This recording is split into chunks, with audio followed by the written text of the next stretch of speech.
Okay then guys, Lambretta vlog time. I know it's been ages since the last vid, but I do say that on every, pretty much every vid, don't I? Yeah, it's been really cold and all that. It's first sort of dryish, or dry enough day we've had for a while, so I thought I'd get out for a bez. Hope you're all alright, hope you haven't got COVID or out like that. I ain't. Neither has anyone who I know, so that's good news. I have actually got something that's arguably much worse. Look at that guy.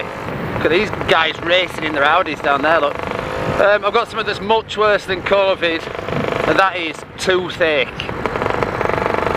So thumbs up from everyone for liking toothache. What a bastard this has been. And obviously because of all COVID and all that bollocks, it's been an ultra long sort of time getting it dealt with. So I have not been buzzing. It's been literally, we're talking 3 and 4 months now. That dirty bastard just threw a cig out of the car in front, by the way. It's been like 3 or 4 months, man. I've got it booked in to have a look at. They told me I needed to take it out. And I sort of shat myself because I'm really scared of dentists anyway. So I sort of went, oh, I'm not having it done today for some reason. So dentists were like, well, fair enough then. So I just went and had toothache for another fortnight or 3 weeks. Went back because I was just in agony. Come on, baby! Because I was just in agony. So I went back to get it taken out by this other dentist guy, and this other dentist goes, oh, in fairness, because it's a wisdom tooth and everything, he goes, it's going to have to be done by a surgeon. And I went, oh no. So I had to leave it for another few weeks. Then I went back to get it done by a surgeon, and I shat myself again and ran away. I didn't dare get it done, because like even the surgeon guy was going, it's like, have you had a tooth pulled before? Which I have, which is a nightmare. He goes, oh, you know, it is quite bad, and half it tooth's broken, so it was like, half of it's under gum and all that, so I just sort of panicked and ran away. It's really sad, I know, it's so weak, and what can I do? I'm terrified, man. So anyway, so they referred me then for getting it done like under anaesthetic sort of thing, or getting sedated, so that's in the process. I'm waiting to hear from them for that. All the while I've still got toothache. It's not actually as bad at the minute, or I won't be out doing this. So I've had some codeine and stuff, so I'm a bit jacked up on painkillers to be fair, but it's better than having toothache, innit? What can you do? So anyway, so that's it, so that's what I've been doing, suffering. I haven't really been going out much on a Thursday night anymore, you know, like with the scooter club and all that. I'm not sure why really. It's like I might have said before, it's all a bit different now that our old man's not about. It used to be something we came out and did together. Did the scootering, and it's been 4 years, by the way, whilst we're on that. 4 years on bonfire night that's just gone. So I sort of thought, after he died, I thought, well, I'll still be able to keep going on scooter and all that, you know, once a scooterist and all that, which is true, and I'm still out on it now and stuff, but it's very different, you know. Our old man were retired and everything, so we had a lot of time during the day to just potter about, you know, if I want working and stuff, we would just have somewhere, you know, someone to go out with and what have you. It's different on your own, as I'm sure you'll all know. Good. As I'm sure you're all aware, so it's a bit more difficult to find motivation. I mean, I go out with my mate Puss quite a bit on his scooter if he's not working, but he's invariably been working and things, and on the off days that he's not, it's been shit weather and everything else, all the other excuses that you make for not going out on your scooter, which is just daft really, because there's no one forcing you to go out on it anyway. It's just, I don't know, it's a weird thing. But anyway, we're still doing it, we're here. Mark loves gym apparently, according to Howard Timber. I saw a thing on Reddit today, when I was looking earlier on, about nodding at bikers and stuff, and nodding at scooterists. I think it must have been written by a biker because it said, "Do you nod at scooterists?" So if you were a scooterist, you would safely assume that everyone does. But I commented and I sort of put that I used to nod at everybody, used to nod at bikes and scooters, everything, but 9 times out of 10 if I'm riding this and it's a bike, they won't nod back here because, you know, I'm just a scooterist and all that. You know, they're a real biker and I'm just a scooterist. Paying no attention to the fact that they're riding around on like a shitty 125 Chinese thing. No offence to anybody who's got one of them, yeah, it's a bike, good on you. Then I'm riding around on a scooter that's obviously taken a lot of time and money and care to build and keep going, and they just think, oh, it's just a scooter. You know, I have zero time for these people. So you sort of nod at them and they don't nod back, you think, well, fuck you then, you know. Like I said on the thread, if I saw anyone broken down inside a road here, if they're on a scooter, if they're on a, you know, a super bike, if they're on a Harley Davidson or anything at all in between, I would stop and see if they were alright, see if they needed anything, because sometimes they might just need some petrol getting, or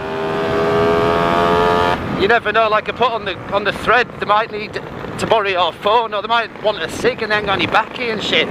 So I'd stop regardless of whoever it was, but it just seems that bikes, for some reason, not all of them, before anyone wants to say out, but a lot of bikers think that you're like a second class rider because you're on a scooter, and you just think, well, you're a small minded prick. So unfortunately it's made me more cynical now, to the point where I think, well, shall I wave at these pricks or not? So it makes you a bit more reluctant to even acknowledge anybody, because you think you're just waving your arms about for no reason. So I'm sad it sort of got to that, because I used to enjoy the camaraderie bit, you know, wherever you go you always know somebody if you're on a bike sort of sketch, which I, you know, I do believe that you do, but I don't know what's up with people. Don't know what's up with people. So anyway, so I just try to, as with most walks of life, try and keep myself to myself a bit more these days. Different now, I'm getting a little bit older. I'm 36. But you just sort of, I don't know, you seem to sort of mellow out a bit and just, I don't get as wound up over shit that I used to. There's not any point, is there? There's only you that gets wound up end of day. Driving were a particular bugbear of mine. You know, I'd go out in car, and by the time I'd get to my destination I'd be that pissed off with the amount of shit that had happened on the road in between that I'd just been in a foul mood with everybody who I spoke to. And it wasn't their fault, they weren't driving like a dickhead in front of me, or what I perceived to be someone driving like a dickhead, were they? It's just they're getting the thick end of it because they're the ones who were there at the time. It's just stupid, so I don't know, I must be getting more mature with my old age. But yeah, ultimately it's stuff like that I just can't be bothered anymore, to be honest. Like I said, the people who you're getting wound up at in their motors when they do daft shit, they're either completely oblivious to the fact that they've done anything and they're certainly not wound up about it, or they just think, haha, look at this guy getting wound up over what I've just done, and either way they win and you lose.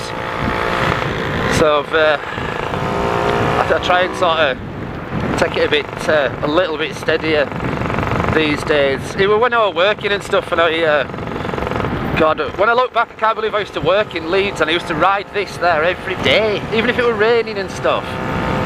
You know, riding into Leeds, and that were exactly the same. I was supposed to be a support worker then. Well, I was a support worker, but I'd be getting to job to like look after people, blind people, just need a bit of care and stuff, and I'd be just in an absolutely shit mood because I'd just been wound up by somebody else. It wasn't their fault, were it? As I say, the only one who gets wound up is you. So anyway, so what have you lot been doing? Put some comments, tell me what you've been up to. I haven't spoken to many people recently, I haven't seen a lot of people, obviously I haven't been able to get out. I haven't been doing anything basically regarding scootering. This is going to want looking at soon because it's starting to feel a bit tired and stuff. I've done a lot of miles on this Rapido kit now over the last couple of years. Still got a bit of poke and stuff, but it's just sounded a bit sluggish and a bit boggy, you know, whereas it didn't used to be like that. Such is the wear and tear on an engine. I think it's just like normal wear and stuff. It's what's going to happen. The bore is getting more and more worn, you know, and the clearance is getting larger and larger, the compression's getting less and less. So I don't know. So I'm going to start looking for something else to buy, but it's money again. I'm sort of in between jobs again at the minute, so I haven't really got a lot of cash to buy anything with. So I'm not really sure what I'm going to do. I'm sure I'll work something out, I usually do. So anyways, that's what we're doing. That was it really, it's just a quick bed to tell you that I'm still here.